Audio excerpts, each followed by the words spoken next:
Hello, I'm Jordan and you're not, and this is my review on Intruder.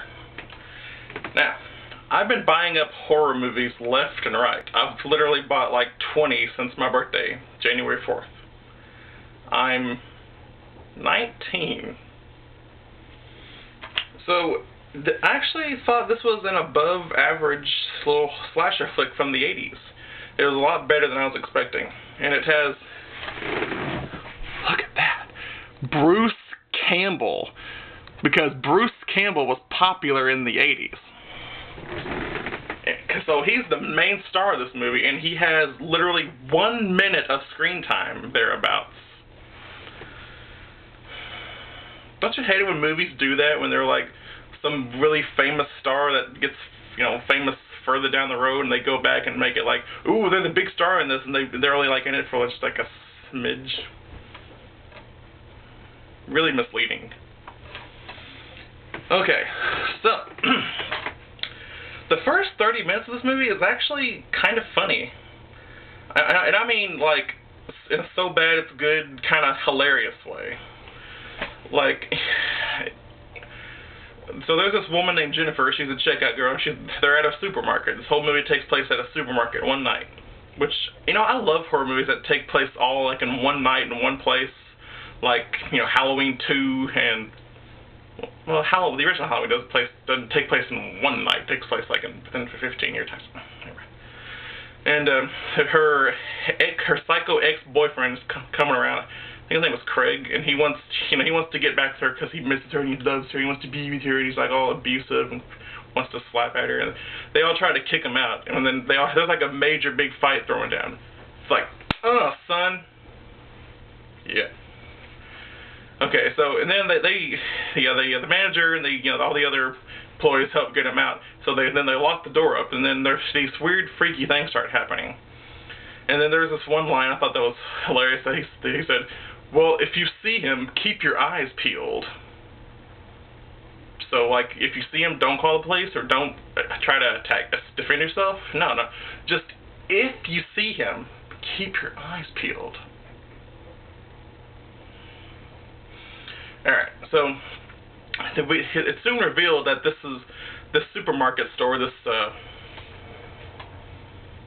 Walnut Lake supermarket, whatever it's called, is about to be shut down for good, and then they're marking everything off, half price. And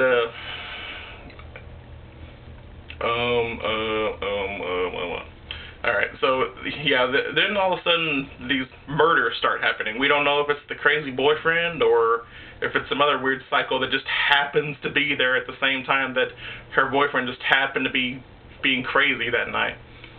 And so these murders, the killings, and they were actually very creative. They showed that one of the people that did the effects were Greg Nicotero. I like his work. It's like him and Tom Savini and I think George Romero, some of that, that gore. I love that.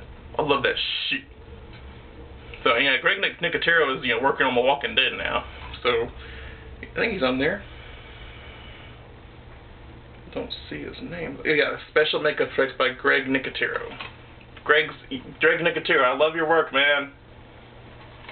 So yeah, you see heads being cut in half and just people being hung from hooks and just stabbings. This was everything I look for in a horror film or a slasher from the 80s. Just people getting cut up and just being a dark atmosphere in a dark supermarket where it's like really quiet. You don't know what's going on. I love that. Oh, there wasn't any sex either, but that's okay. It kind of reminded me of Friday the 13th Part 5, where you don't really see the killer.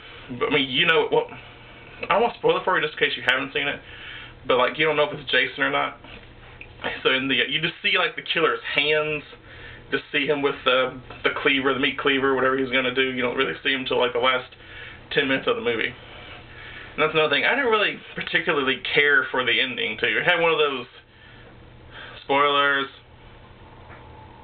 It had one of those ATM endings and Curse of Chucky endings. If you've seen the movie ATM, it's a horror film, or Curse of Chucky, it has one of those endings. That's how this one ends. I do a lot of head movements. Okay, so in all, I would give this movie a B+. I'm sure if I watch it again, it'll probably grow on me, but you know, I think it's a really good little, yeah, check it out. It's called Intruder. I think it's on Blu-ray now also. Why didn't I just buy the Blu-ray? What's wrong with me? Oh. Lawrence Bender, producer of Reservoir Dogs. I don't know if you knew this or not, but I'm not really a big fan of Quentin Tarantino movies. I only like Pulp Fiction and Django Unchained. I'm all about horror. I don't like boring talking stuff.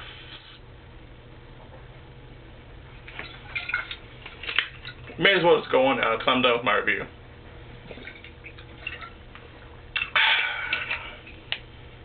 The review is over. Go away.